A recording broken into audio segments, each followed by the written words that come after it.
But the last time I was here, I talked about the first of the 5 hindrances, which is sensual desire. And today I'm going to talk about the second hindrance, which is anger, which includes various forms of ill will. So desire is a pretty straightforward, fairly uncomplicated concept. We like something, we want it.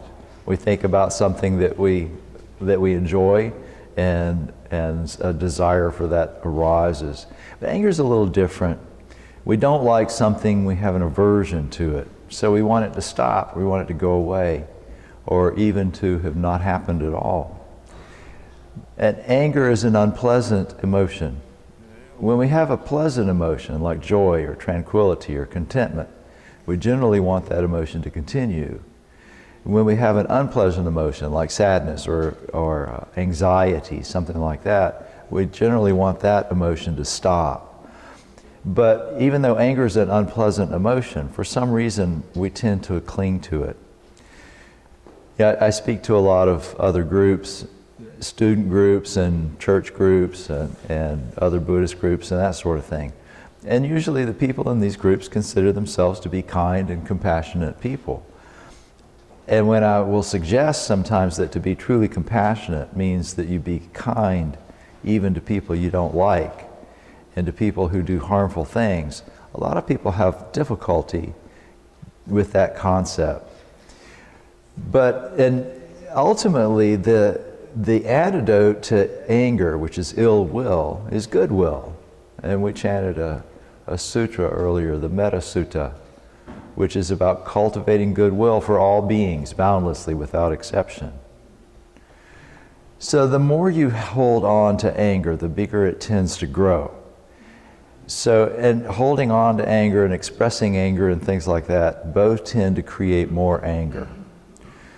There's an old Buddhist story about a demon whose diet consisted exclusively of other people's anger. And he fed in the human realm.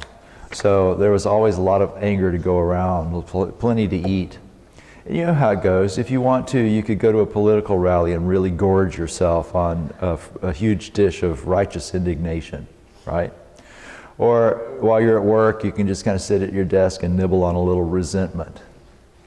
Well, anyway, this demon had plenty to eat, but he got a little bored with his diet of human anger. So one day he decided he'd visit the gods and see what kind of meal he would get there.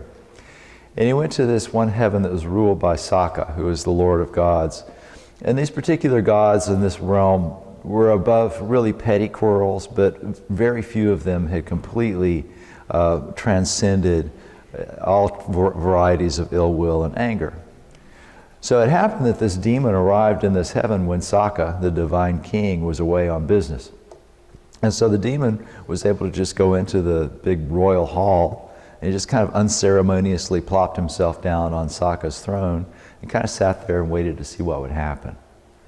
Well, pretty soon a few of the gods happened to wander into the hall to see if Sokka was back yet, and they saw this ugly, squat little demon sitting on the throne. So they told him to go away, and he refused. Well, this made them angry. So they started accusing him of being arrogant, of being disrespectful. And they were calling him names and threatening to have him thrown into dungeons and all this kind of stuff. And this just went on, with them getting angrier and angrier, and the demon just kind of sitting there and taking it all in. And so as they were hurling all this anger at him, the demon was growing bigger and bigger and bigger. So he became more and more powerful. The more anger he absorbed into his demonic body, eventually it just kind of outflowed his pores. It was oozing out of his skin as this smoky, glowing red mist. So as all this was going on, this dazzling white light suddenly came into the royal hall, and out of this emerged Sokka, the king of the gods. Well, Sokka was the king of gods because he was a very advanced, very spiritually evolved being. And so he immediately recognized what was going on. So he very politely came over toward the throne where the demon was sitting. Oh, and he says, "Welcome, friend." "Oh, no, don't move, keep your seat, that's fine. I can sit somewhere else, that's perfectly okay." He says, "Would you like something to drink?" He offers him some, the nectar of the gods kind of stuff and that kind of thing. It's just killing him with kindness, literally. Because faced with this kind of kindness, the demon started to shrink. And as this went on, the demon eventually shrank away to nothing and just disappeared, leaving behind nothing but a little trace of acrid smoke. Well, the moral of this story is that if we want the demon of anger to stop pestering us, to stop growing in our mind, we can't do it by feeding it more anger. But when anger has arisen in our hearts, it can be very hard to just let it go and just kind of turn ourselves to goodwill. But we can use its arising to react skillfully to what's going on, so we can at least shrink the effect that it's having on us. The Buddha was talking about anger one time, and he referred to anger in his own mind, and he said, anger can find no foothold here. He didn't say anger never arose, he just didn't let it find a place to stand. So with some practice, we can do kind of the same thing. We can make our minds into slippery places for anger. So don't expect it to never arise. I've found this with people sometimes who start to practice and they start to think they should never get angry. Well, good luck with that. Feelings are natural. They arise. So the first step in working with them is to recognize and accept that we're human beings and we're subject to these kinds of things and they arise. But also to recognize that acting out of a place of anger is generally probably going to be unhelpful. The arising of anger, though, can be useful. If we get angry at an injustice, then that can kind of alert us that maybe there's a problem to be solved. But we're better at solving problems if we're not caught up in anger over them. Anger generally kind of includes a component of ill will. Something has happened that we don't like. And so we have ill will toward the person that we hold responsible. So a lot of the time we might think that the solution to the problem is to somehow punish or penalize that person. And that's why we might say something mean to somebody or do something to them that will cause them a problem. You've probably heard that saying, don't get mad, get even. Well, if you're not mad, there's no reason to get even. If we can kind of step away from our feelings, we can usually see the problem more clearly. There's a slightly more polite version of that don't get mad, get even idea. The idea that, people will say, well, if somebody's done something harmful, shouldn't we hold them accountable? And in certain settings and conditions and so on, yes, we should. If a politician takes a bribe, they should not get reelected, maybe even be impeached and so on. But a lot of the time when we say we want to hold somebody accountable, what we really mean is, I feel bad about what they did, and so I want them to feel bad too. The thing is, when somebody does something harmful, deliberately does something harmful, they harm their own mind. There's a karmic effect of that. So they create an injury to their own heart. And so we don't want to retaliate by injuring ourselves and our own minds. That would be like if somebody punches you in the face and blackens your right eye, you go out and punch yourself in the face and blacken your left eye to get even, right? It doesn't work that way. So it's a lot better to kind of step back from it and say, okay, what's the real problem here and what can I actually do something with? So let me give you an example, a personal example. The other day, I did some laundry. And so I got ready to take my clothes out of the washer and put them into the dryer, but the dryer was full of my wife's clothes. Well, this has happened before.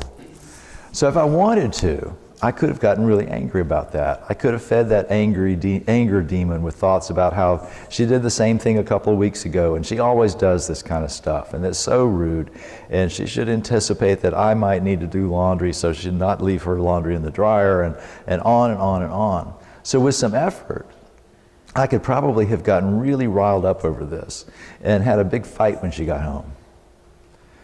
Fortunately, I didn't do any of that stuff. The real problem that I had to deal with at that moment was that I needed to dry some clothes and there were clothes in the dryer. And that's really all there was to that. It's like when you're meditating and a discomfort arises in your body or mind. You can imagine all kinds of things about that. You can identify with it, you can resist it, you can wish it would go away and worry about it, and you can really turn it into a bunch of pain that'll drive you crazy until the bell finally rings and you can move. Or you can just accept that sometimes unpleasant phenomena arise in the mind and body and just leave it at that and continue to do what you came here to do. So I took Michelle's laundry out of the dryer, I folded it, and I put mine in it. It wasn't particularly convenient, but it only took a few minutes. And it took a lot less time and a lot less energy than it would take to get angry over it.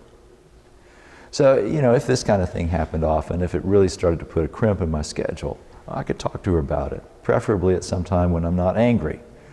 And so if you're in a situation like this, shift from focusing on how you're feeling to focus on solving the problem. And you want to remember that the problem and your feelings are two very different things. So another way to shrink this anger-eating demon is to use being angry as a chance to develop understanding. Nobody goes around deliberately being evil. Yes, people can be thoughtless and all of that kind of stuff, but basically we all just want to be happy. Some people go about that in really unskillful ways because they, like you and me, are subject to greed, anger, and ignorance. So unless you're perfect, you can probably recognize your own mistakes in the things that other people do. And if somebody has wronged you, well, again, they've harmed their own mind in the process. So why would you harm your mind by feeding your anger rather than overlooking or forgiving their mistake? So kind of the last thing you can do is remember that everything is impermanent. Everything changes, and there's no inherent self as such. So let's say that Jordan did something offensive to me the last time I was here. He didn't, by the way. He's a nice guy. But I'm just using him as an example because he happens to be sitting there.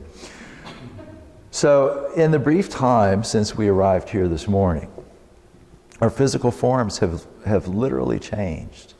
We've been breathing and we've been digesting and we've been excreting and all of these things. And so thousands of molecules that were you when you walked in the door are no longer you.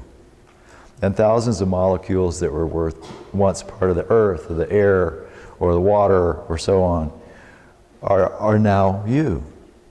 So if we've changed that much, thousands of molecules worth in the last couple of hours, imagine what happens in 2 weeks. So a lot of that physical form that I was identifying as me 2 weeks ago is no longer me. And the same is true for Jordan. So not only that, but our mental states have changed also. We've perceived different things, we've felt different things, thought different things in those 2 weeks. So essentially, I'm not the same person that I was 2 weeks ago, and neither is he. So if you look at it like that, it's like somebody else did something offensive to somebody else. So why would I be upset about that? That's almost crazy, isn't it? So, but we managed to carry around resentments and things like that for things that happened years and years ago.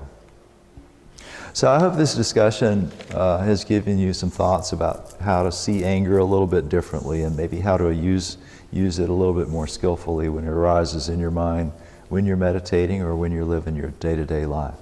So thank you for your attention.